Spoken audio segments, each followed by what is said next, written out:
The Boston Bruins have a golden opportunity as the Four Nations Faceoff is well underway. The top Boston Bruins players are featured in this tournament, including some of the most surprising players on the season. We're going to be talking about how this Bruins team can have a major increase in success after this Four Nations Faceoff because of who we have playing in this tournament. We're also going to go over a little preview of what we've seen so far here in this tournament. Before we get into all of this news, though, today, we know that 70% of you guys watching right now are not subscribed to the channel. If you're looking for a spot for all of your Boston Bruins news, including stuff from this Four Nations Faceoff heading into the trade deadline, you're in the right spot. Hit the sub button, join us here on the channel, covering everything Boston Bruins. We're on the road to 6K. We're nearly there. Let's hit that before the trade deadline. Your guys' support has been absolutely incredible as of late, but without any further ado, let's get into our first little update, I guess we could say here. First, starting off with the most recent, players featured in this tournament. And as we're looking at the Sweden practice lines here, this comes from today, ahead of their game today, I guess, against Finland.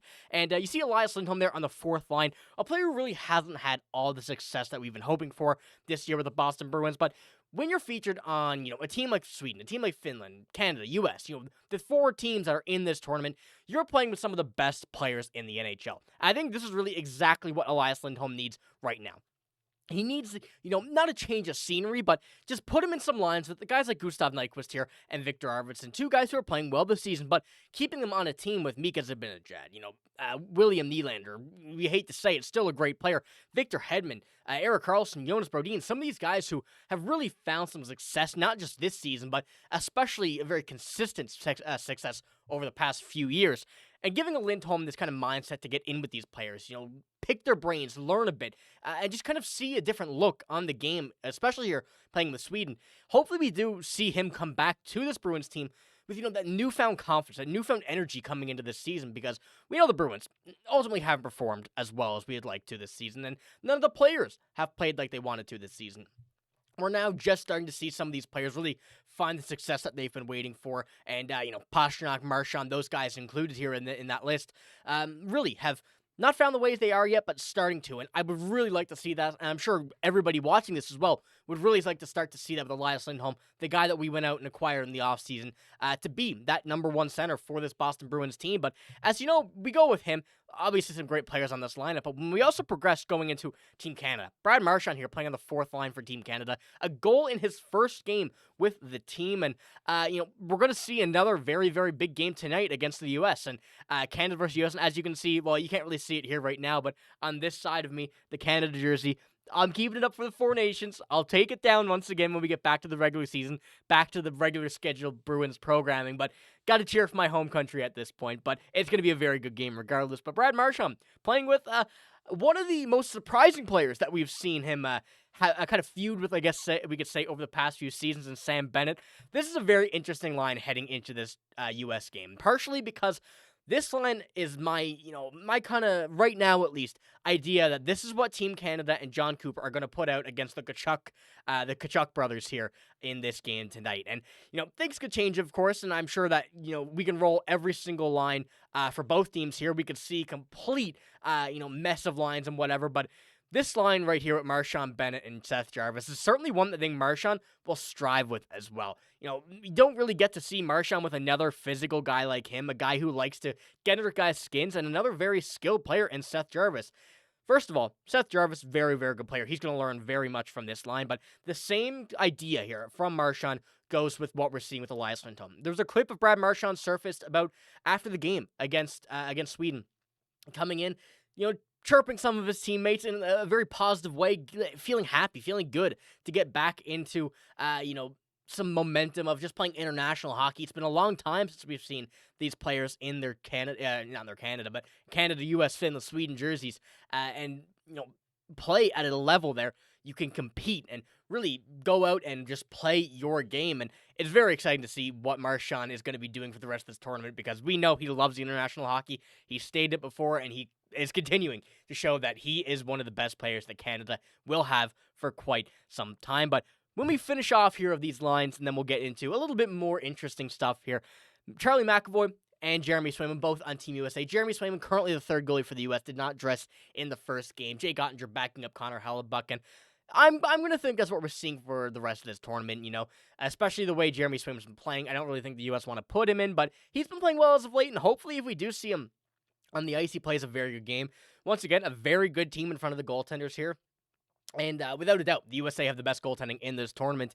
And that's going to be a lot of the problems for these other teams. But as we see Charlie McAvoy, once again, I feel like it's a broken record here kind of saying this. But when you're going out, you're seeing, in this case, Charlie McAvoy playing with some of the best players in the world, let alone in the NHL, but in the world. Because, you're picking 4 countries. Of course, Russia and these other European countries that are very, very stacked. Not in this tournament. Hopefully we do see that at some point. The World Cup of Hockey coming back. That's going to be another very, very good tournament to see a lot of these other players because, it does suck missing out on these guys like Alexander Ovechkin, Nikita Kucherov, David Pastrnak, and not seeing them here in this tournament. But it is good that we're getting these players back at international level. Charlie McAvoy playing with Zach Werenski here, a guy in Zach Werenski who's been playing absolutely incredible this year, right behind Slavin and Fox and Hanif and Faber behind them, and Jake Sanderson.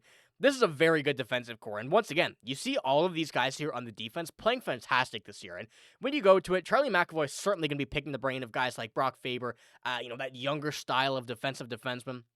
Adam Fox, an offensive defenseman, and kind of combining both those factors while also playing with Werenski, it's going to give him a very good idea. And once again, another great push as we head into this regular season, the remainder of the regular season after this and towards the trade deadline. And there may be some Bruins moves that, we kind of expect, some that may not happen, some that could come out of nowhere. But either way, Charlie McAvoy being paired with whoever it may be with the Bruins is certainly going to have a major impact of helping out this defense with who he's playing with here now. But as we do, once again, kind of go into this, I want to pull up right now the stats that we have here for Charlie McAvoy in this first game against the U.S., against Finland with the U.S.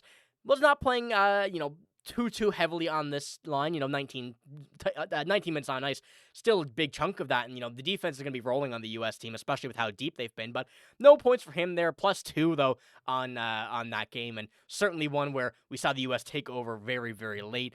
Going in here to Brad Marchand, stats the goal for Canada against Sweden here. What an incredible game that was. And only 11 minutes time on ice for Brad Marchand, but once again, how deep these teams are, you're not going to have just one line specifically rolling. And finally finishing this one off here on this side of things with Elias Lindholm, who ultimately wasn't on the ice too much, kind of the same thing, 10 minutes and no points, 1 shot here. But I do want to pull this up as well, because this is an incredible thing to see, and I'm very happy that this is, it don't matter who it is. I don't care if this was Australia playing, Venezuela in hockey. If we're seeing numbers like this, USA-Finland delivers 3.4 million viewers across North America. 3.4 million viewers across North America watch the USA and Finland on the second night of the Four Nations Faceoff, with up of 192% of the comparable 2016 World Cup of Hockey, their hockey average audience, and that's over ESPN, Sportsnet, Sportsnet Plus, and TVAS.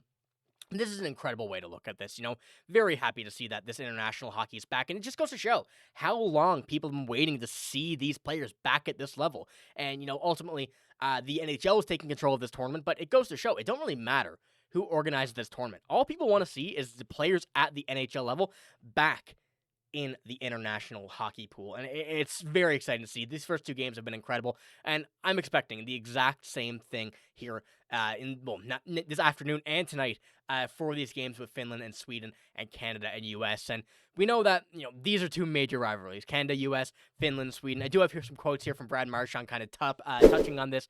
He says, somehow it's ingrained in you. I think it's probably just from growing up watching the different series and different games that have been played, whether it's the Olympics or World Cup or World Championship, World Juniors. Those games are ones that you can remember, the ones you look forward to. Goes on to say as well, you could go 100 years and everyone will still know the importance and get up just for it. Just as much as they would if it was a day in between games. That rivalry will go on forever. It will always be our biggest rivalry in hockey. Going on, that's talking about Canada-U.S., but the same also goes for Sweden and Finland, and, don't get that much as over here compared to Canada-U.S., just in North America, but from what we've seen from, even just being a hockey fan, you still see that in the fans, the passion from Sweden and Finland as well. So this is a very exciting tournament, but I do think that the way these players are going to come out of this here, what they're going to learn from this is going to have a very, very big chance for the Boston Bruins to, not just get better here, but also just feel, more of a skilled team. We know this team is skilled regardless and already is a very, very good team, but it's just not clicking. And now, hopefully, we do see this continue with Brad Marchand continuing to score. I think players here, as I mentioned, are going to be able to take a lot from this, learn a lot from this tournament, and really bring it back to the team and share those experiences with the other players and, get back into the Boston Bruins that we saw last year, the year before, and really just become that really good team again and ultimately get in that playoff spot and secure it. So I'll be keeping you guys updated with all of this Four Nations Faceoff stuff here on the channel, of course.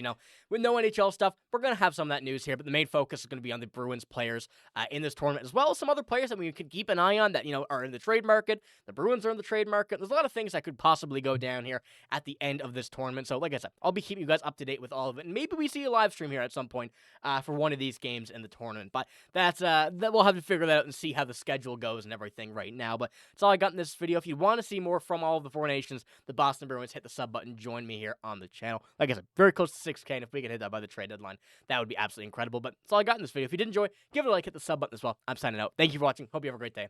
See you later.